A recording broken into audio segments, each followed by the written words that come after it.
어느 교회에서 우리 교육 전도사님을 청빙하려고 아주 까다로운 절차를 걸쳐서 후보 전도사님 3분을 뽑았습니다. 최종 면접 때 면접하시는 우리 목사님이 마지막으로 성경 지식을 알아보는 질문을 던졌습니다. 전도사님, 성경의 잠언은 몇 장까지 있죠? 한 전도사님이 우물쭈물 대답했습니다. 갑자기 물어보면 당황하거든요. 평소에 잘 아는 것도. 저 한 30장입니다.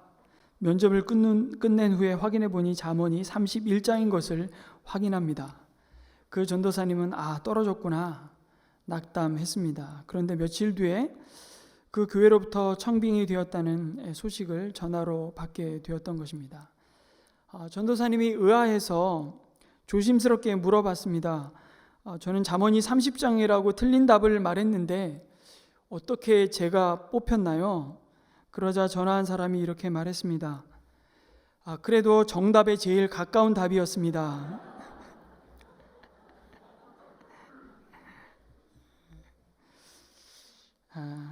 잠언이 30장인지 31장인지 그 지식을 틀릴 수도 있죠.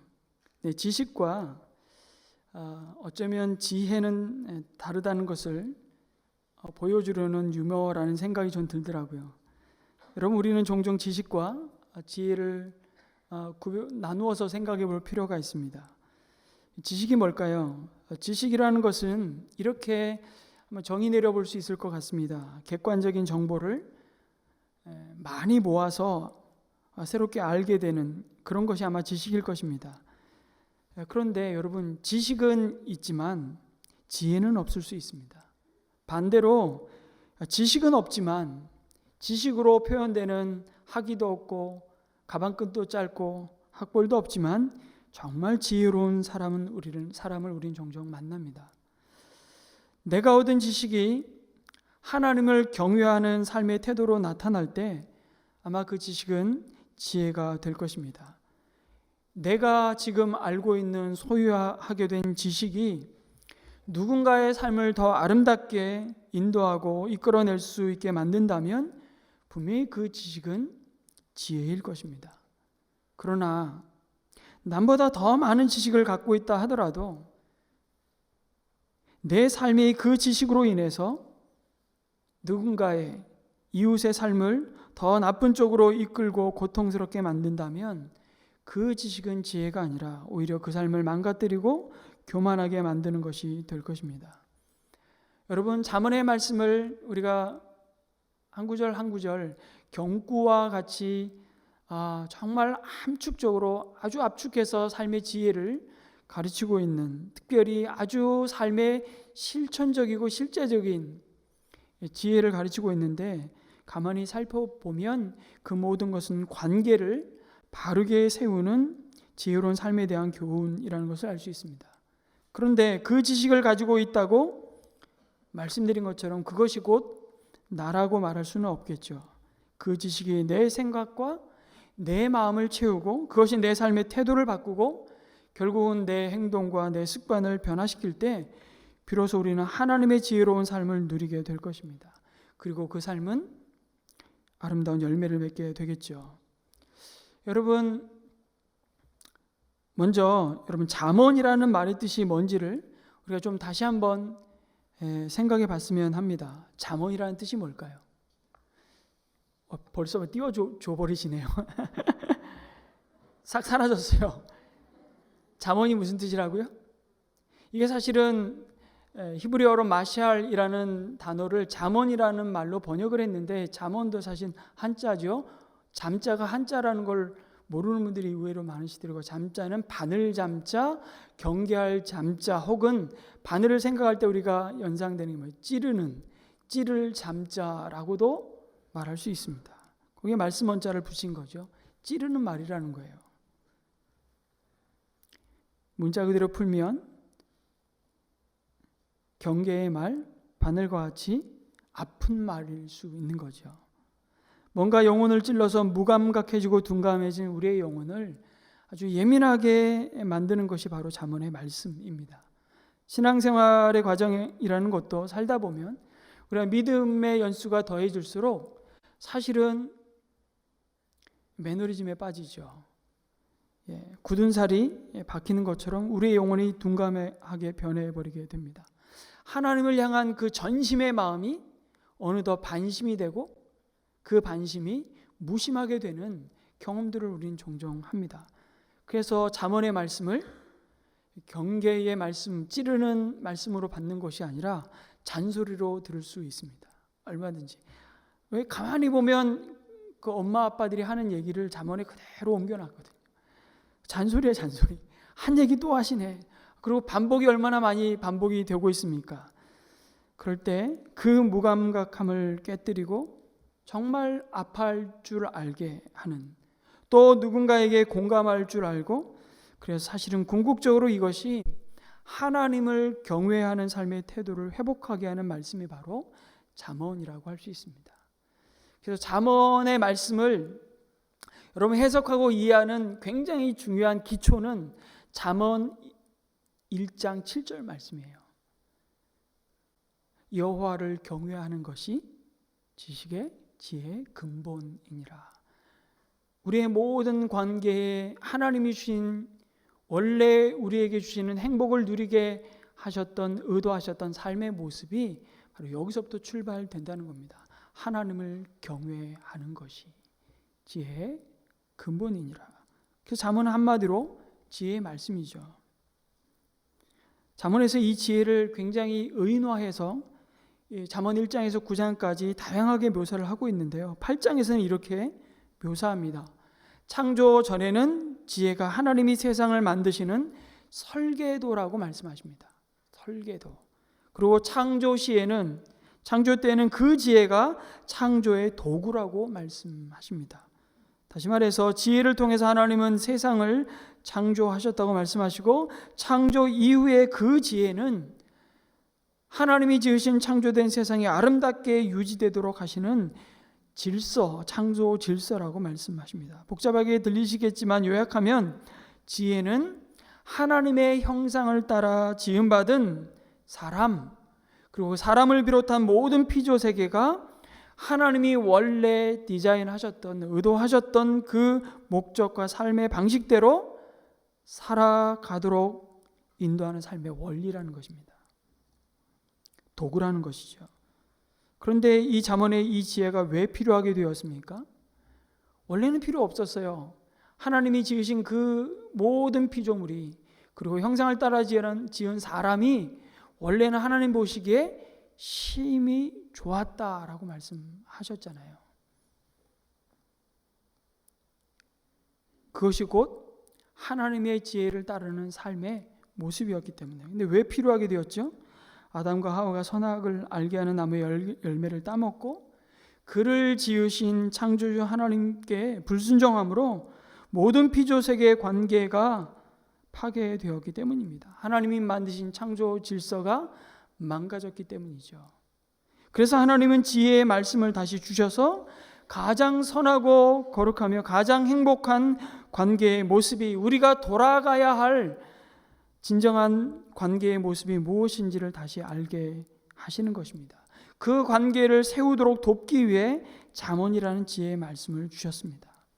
인간이 타락하기 전 하나님이 보시기에 좋았다고 말씀하셨던 그 아름다움을 회복하는 길이 무엇인지를 보여주시는 것입니다. 우리가 그 길을 선택하고 그 길을 가도록 우리를 가르치시고 깨닫게 하시는 것이 그래서 지혜입니다. 그리고 우리에게 주신 모든 관계를 세우기 위해 말씀드린 대로 무엇보다 우리에게 필요한 것은, 우리가 소유해야 할 지혜는 하나님을 경외하는 것이라고 말씀하시죠. 그런데 오늘 16절 말씀해 보니까 미련한 사람의 손에 돈이 있은들 배울 마음이 없으니 어찌 지혜를 얻겠느냐고 말씀합니다.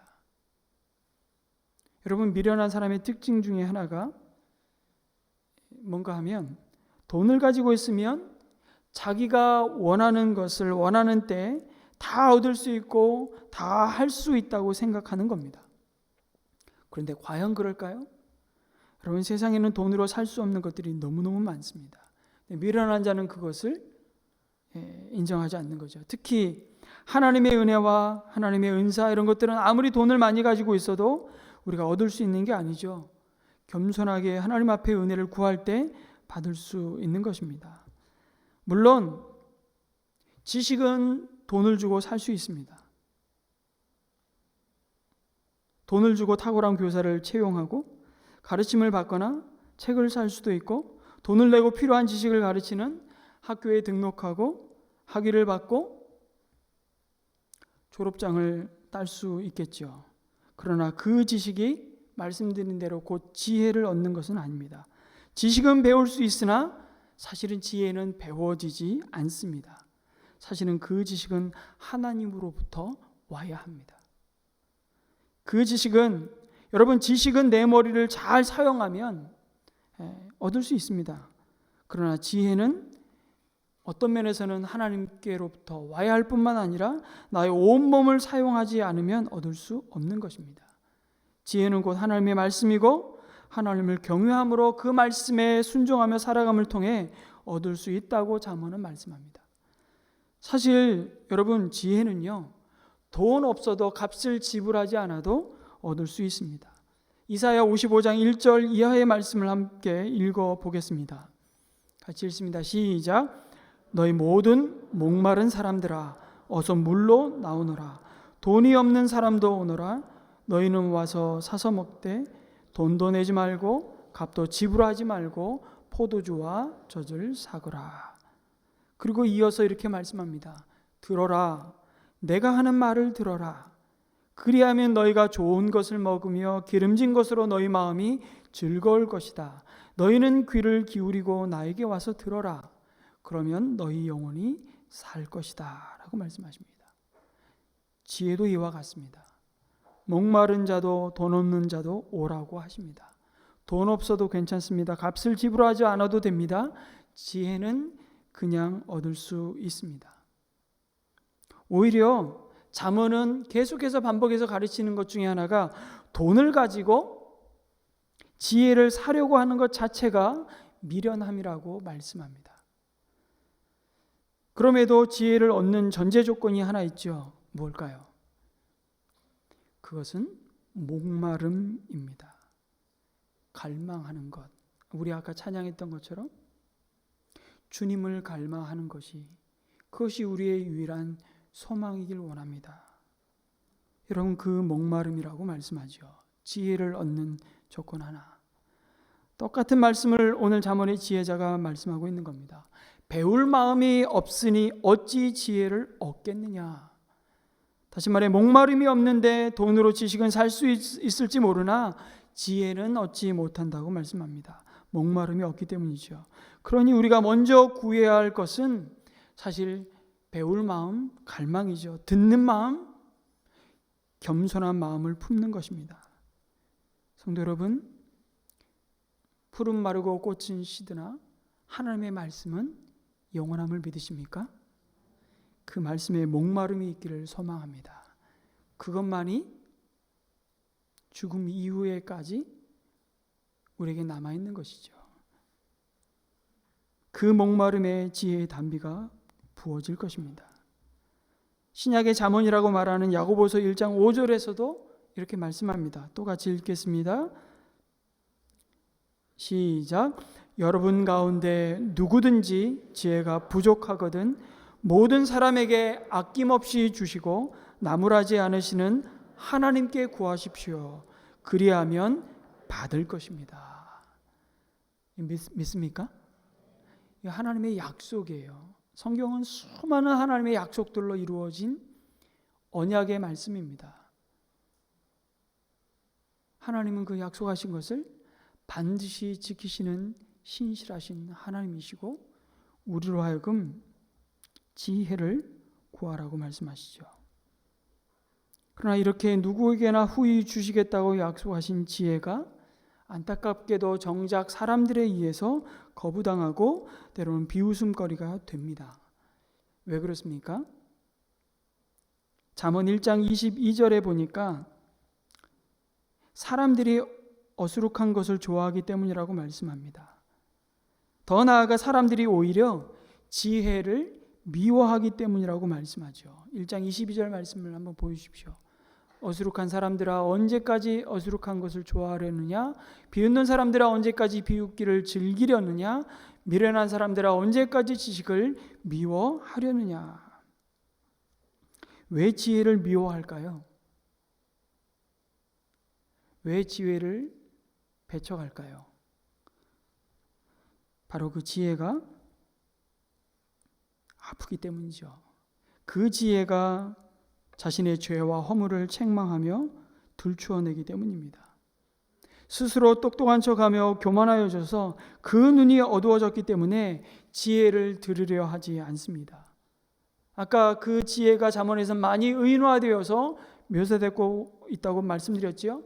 지혜가 불러도 들으려고 하지 않고 손을 내밀어도 거들떠보려고 하지 않습니다. 그들의 눈에는 지혜의 말이 오히려 그들의 삶을 거북스럽게 만듭니다. 미련한 말로 들리는 것입니다. 왜 그렇습니까?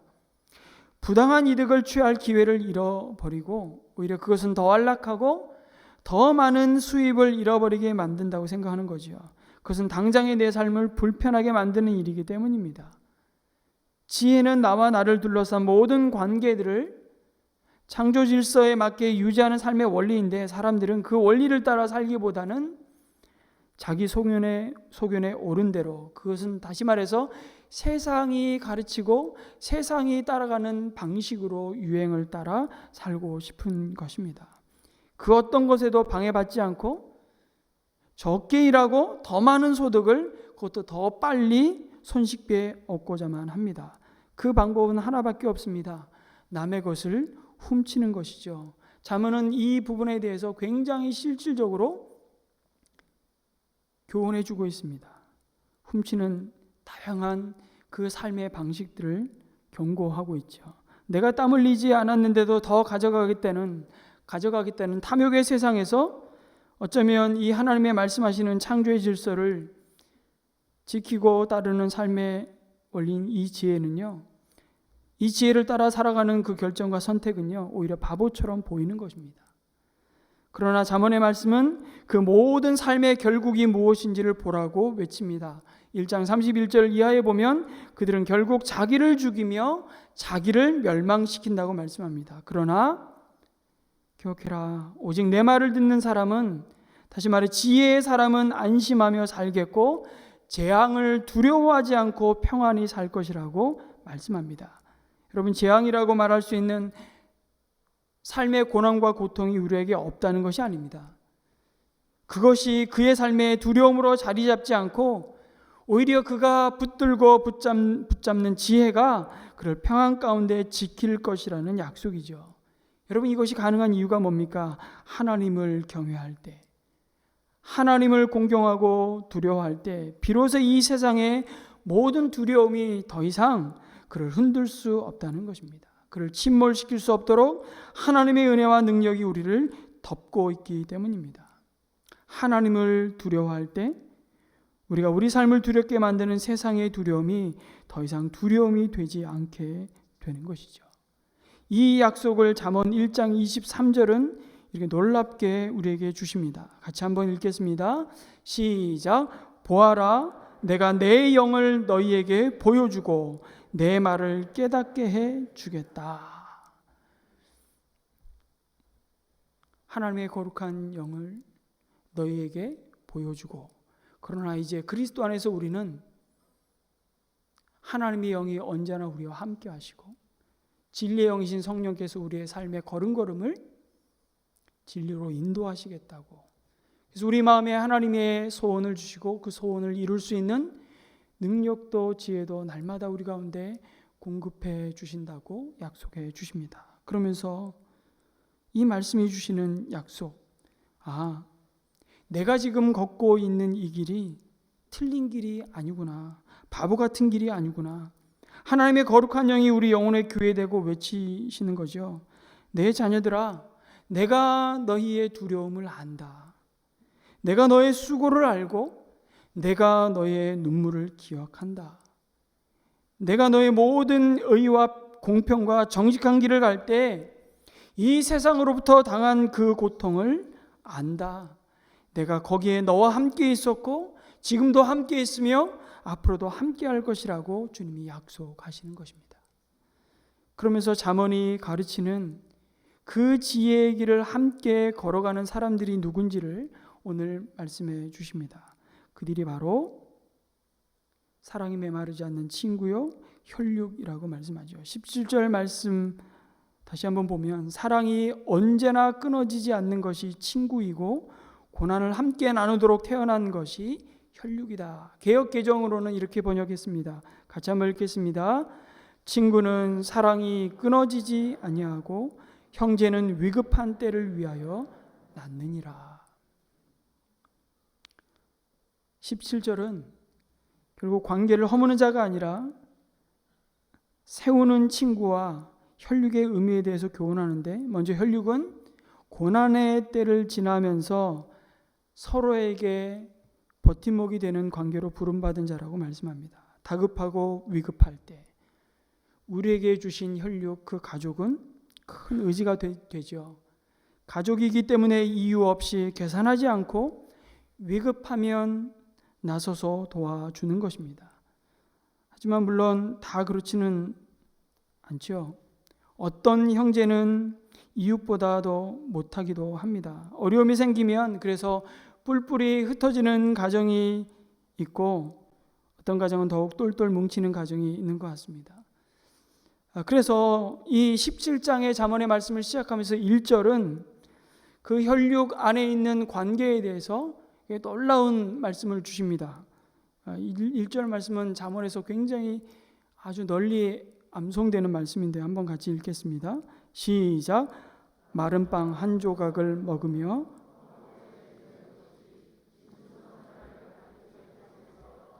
다투며 사는 것보다 낫다 말씀합니다. 아멘이십니까? 마른 빵 한 조각, 한 조각, 정말 아주 극소량을 의미하고, 빵도 여러분 마른 빵이에요. 아주 어려운 형편 가운데 있는 가족입니다.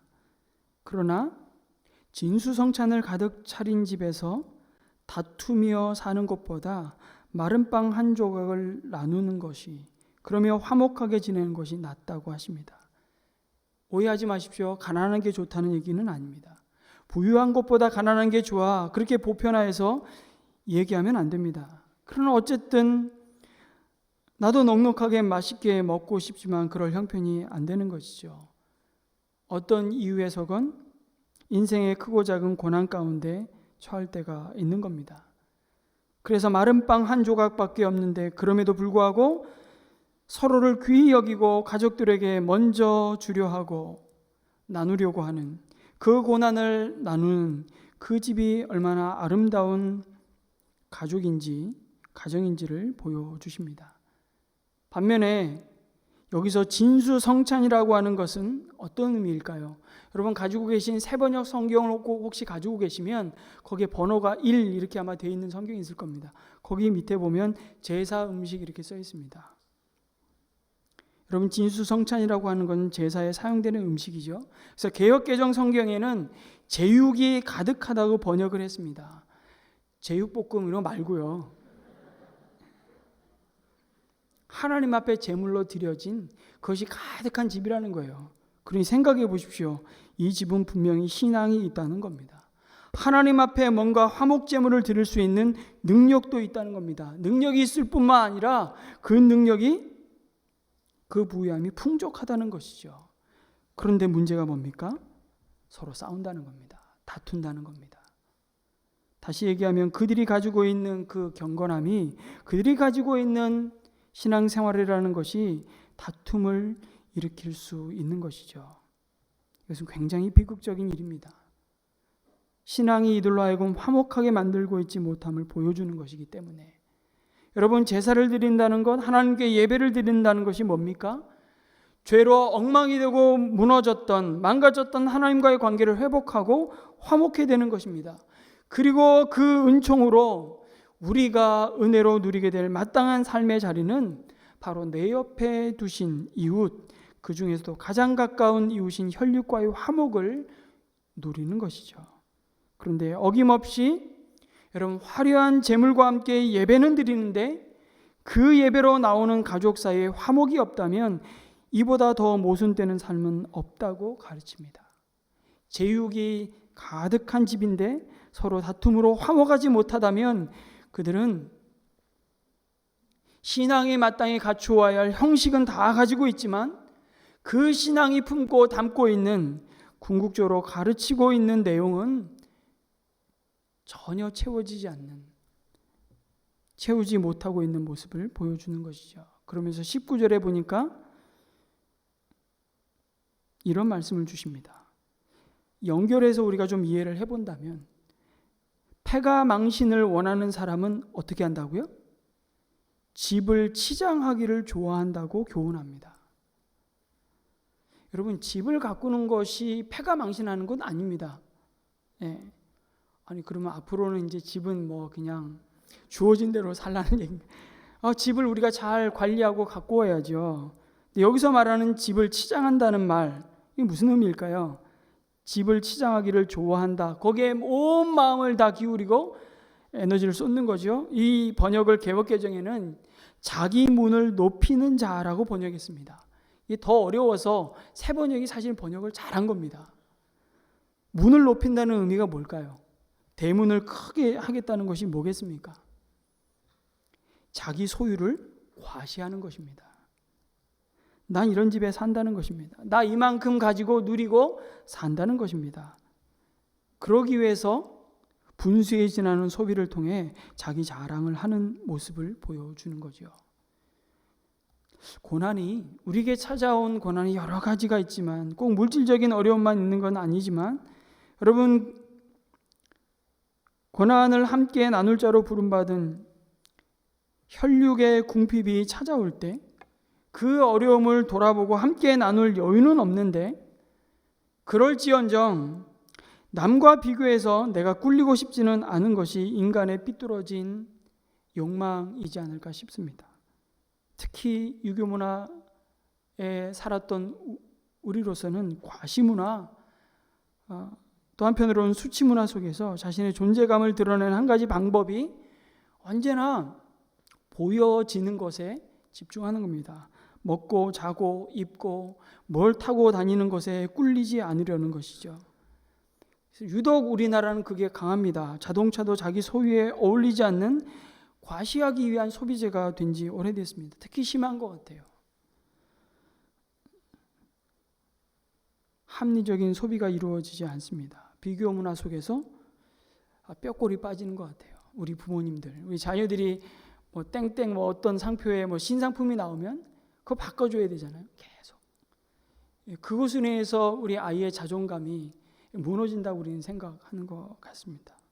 한마디로 여러분, 허영의 삶이죠. 그런데 그 과시에는 오늘 잠언의 말씀에 보니까 반드시 파괴가 따른다고 말씀합니다. 여러분, 이것은 죽음에 이르는 7가지 죄 가운데 하나였습니다. 이미 살펴보았듯이 탐심, 바로 허영의 삶입니다. 필요치 않은 것을 소비를 통해서 자신의 존재를 증명하려고 하는 것이죠. 그러한 자는 패가 망신한다고 잠언이 충고합니다. 정말 우리가 돌아봐야 할 관계를 돌아보면서 하나님께서 우리에게 잠시 맡겨주신 것을 우리는 어떻게 사용하고 또 얻어야 될 것인지에 대한 지혜를 우리는 잠언을 통해서 우리 마음 깊이, 뼛속 깊이 새겨야 되는 것이죠. 한때 여러분, 우리 60년대, 70년대, 80년대를 지나오신 그때 한창 가정을 일구신 우리 어르신들이 이 자리에 또 여러분 계신데, 그때 다들 꿈꾸는 소망이 뭐였습니까? 집 바깥에 있는 화장실을 집 안으로 어떻게 해서든지 옮겨 놓는 것이 생애의 목적이었습니다. 집 안에 화장실이 있는 거. 그러다가 집 안에 있는 화장실을 갖게 된 집을 소유하게 된 다음부터 너무 만족하고 기쁘고 행복할 줄 알았는데 갑자기 어느 집에 갔더니 화장실이 하나가 아니라 2개 있는 겁니다. 이제는 목표가 생겼습니다. 화장실이 2개 있는 집을 얻기 위해서 우리는 쉼없이 달려왔습니다. 그 관계를 세우는데 우리의 온 에너지를 쓰는 것이 아니라 집을 세우기 위해 가정을 무너뜨렸던 것이죠. 여전히 한국 사회는 부동산은 거주의 개념이 아니라 철저히 재산의 개념입니다. 우리는 그 세상의 한복판에 피할 수 없이 그 영향을 받고 살아가죠. 우리 사회는 이것으로 철저히 차별하고 차별받는 사회입니다. 그래서 우리는 절제 없이, 규모 없이, 우리는 그 끝이 낳은 열매가 무엇인지도 모른 채 우리는 절제 없이 달려가고 있습니다. 그러면서 자신에게는 한없이 너그럽고 풍성한데 우리는 나누는 것에는, 특별히 고난 가운데 그 고난을 나누는 자로 부름받은 주 안에 있는 형제들을 향해, 더 넓게는 그 가족들을 향해 인색하고 있지는 않은지, 그것을 거꾸로 하는 것이 복이라고 잠언은 말씀합니다. 주는 것이 받는 것보다 복되다. 심지어 가난한 자에게 구워주는 것이 그것은 곧 하나님께 구워드리는 것이라고까지 하나님은 잠언에서 말씀하시죠. 얼마나 놀라운 말씀인지 모릅니다. 하나님이 뭐가 아쉬운 분이시겠습니까? 온 천지 만물을 지으시고 우리를 지으신 하나님이 우리가 하나님 앞에 구워드리는 존재로 우리를 영화롭게 하시는 그 삶의 모습을 이 잠언의 지혜가 우리에게 가르쳐주고 있는 거죠. 그래서 여러분, 때로는 육신의 혈육보다 더 깊은 사랑으로 서로를 채워주는 관계가 있는데 그게 바로 친구라고 말씀합니다. 사랑이 언제나 끊어지지 않는 것이 친구라고 말하잖아요. 이 말은요, 친구는 한결같은 존재라는 말입니다. 여러분 잘 생각해 보세요. 사회적인 관계는요, 대부분 이득을 위해 형성이 됩니다. 내가 저 사람으로부터 무언가 얻을 게 있다 싶으면 다가가고 관계를 맺으려고 애를 씁니다. 그것이 경제적인 이득일 수도 있고요, 정서적인 유익일 수도 있습니다. 하지만 진정한 친구는 내 처지가 나빠져도 여전히 내 곁에 남아있는 관계이죠. 뭘 얻으려고 남는 것이 아닙니다. 그 관계가 무엇을 얻기 위한 수단이 아니라 그 관계 그 자체로 목적이 되는 사이가 바로 친구라고 말씀하십니다. 내가 좋을 때만 친구가 아니라 내가 어려울 때에도 언제나 한결같이 변함없이 나를 응원해주고 함께 있어주는 그 존재가 바로 친구입니다. 이런 친구가 있을 때 우리 인생은 정말 비로소 풍요로워질 것입니다. 사회적으로 여러분 굉장히 비난을 받고 사실은 그 공동체 안에서도 지지를 받지 못했던 한 목사님에 대해서 그분의 친구였던 목사님이 저에게 주신 말이 굉장히 의미 있게 다가왔던 기억이 있습니다. 이 말씀 묵상하면서 그분이 갑자기 떠올라졌습니다. 이름만 대면 너무 유명하신 분들이라 다 아실 것 같아서. 그런데 참 이게 손가락질 받던 그 목사님이 친구였던 이 목사님이 저희 교회 부흥사경에 오셔서 식사를 함께 나누는 자리에서 제가 목사님 그런데 어떻게 그 교회에 이렇게 정기적으로 자주 가셔서 말씀을 전하시던데 두 분이 어떻게 서로 알게 되고 관계를 맺으셨던 어떤 사이였습니까? 제가 사실 좀 궁금했어요. 그런데 이 목사님이 참 의미 있는 말을 저에게 딱 한마디 던지시더라고요. 그게 늘 남아 있습니다. 목사님, 사람들이 다 비난하죠. 그런데 그렇다고 내가 그 친구를 버릴 수는 없지 않겠습니까? 요 한마디 딱 하시더라고요. 오늘 잠언 17장 같은 맥락에서 9절은 이렇게 말씀합니다. 같이 한번 읽을까요? 시작. 허물을 덮어주면 사랑을 받고 허물을 거듭 말하면 친구를 갈라놓는다. 여러분, 허물을 덮는다는 것이 무엇입니까? 누군가의 잘못을 자꾸만 들추어내지 않는 것이죠. 불씨를 들추어내지 않는 겁니다. 감싸주는 겁니다. 아니, 불의에 눈 감아주라는 것이 아니라 친구로서 그 옆을 함께 하는 것입니다. 그럴 때 그 사랑은, 그 함께함은 그에게 하나님의 얼굴을 드러낸다고 짐 월리스라는 철학자는 말했어요. 정말 이게 허물을 덮는다의 의미라는 생각이 듭니다. 그냥 그 옆에 있어 줄 때 그 사랑은 하나님의 얼굴을 드러낸다. 그리고 그 친구가 바른 길로 돌아오도록 충고하고 사랑하는 마음으로 격려해주는 그 자가 바로 친구 아니겠냐고. 이런 친구 한 명만 있으면 여러분, 그 사람이 어떤 형편에 처해 있든지 그 사람은 행복한 자입니다. 여러분, 우리가 누군가의 허물을 자꾸만 지적하는 까닭은 다른 것이 아닙니다. 그를 허물하기 위한 것도 있지만 그 사람의 허물을 들추어냄으로써 자기가 도덕적인 우월감을 가질 수 있다고 생각하는 것이죠. 착각하는 겁니다. 그러니까 사실은 자기 안에 평안한 마음이 없는 사람일수록 사실 지적질을 하기를 좋아합니다. 누군가를 지적질하기 좋아하는 사람은요, 가만히 생각해 보면 의롭고 깨끗한 사람이 아니라 사실은 자기 속에 있는 부끄러움을 들킬까 봐 무서워하는 사람이 남 지적하기를 더 좋아하는 것 같습니다. 그런 친구와의 관계 속에서 예수님은 과연 누가 진짜 진정한 친구이고 누가 이러한 진정한 가족인지를 우리에게 말씀해 주셨습니다. 예수님은요, 어머니 마리아와 동생들이 예수님을 데리러 왔을 때 누가 내 어머니이며 동생들이냐 이렇게 말씀하시면서 손을 내밀어 제자들을 가리키면서 이렇게 말씀하시죠. 저들이 나의 어머니와 동생들이라고 하셨습니다. 하늘에 계신 아버지의 뜻대로 하는 자가 내 형제와 자매요 어머니라고 말씀하셨습니다. 이는 육신의 가족을 뛰어넘는 영적 가족을 언급하신 것이죠. 여러분, 우리 육신의 가족, 이 육신의 가족은요, 죽음과 함께 그 모든 관계는 이 땅에서 끝납니다. 거기까지예요. 그러나 그 혈육도 고난 가운데 그것을 나누도록 이 땅에 보냄받은 부르심을 받은 자라고 가르치죠. 그런데 주 안에 주님이 말씀하신 하늘에 계신 아버지의 뜻대로 하는 자가 내 형제요 자매요 어머니라고 하신 이 영적인 가족은요, 그 죽음 코끝에 호흡이 멈추는 그 죽음을 넘어서 영원히 이어질 관계라는 것을 여러분 생각할 때 이것이 얼마나 놀라운 축복이요 관계인지를 우리는 염두에 둘 수 있는 거죠. 그리스도 안에 한 형제와 자매, 우리는 주 안에서 한 가족입니다. 영원히 이어질 생명 공동체입니다. 그래서 목장보다 더 귀한 만남이 사실은 없습니다.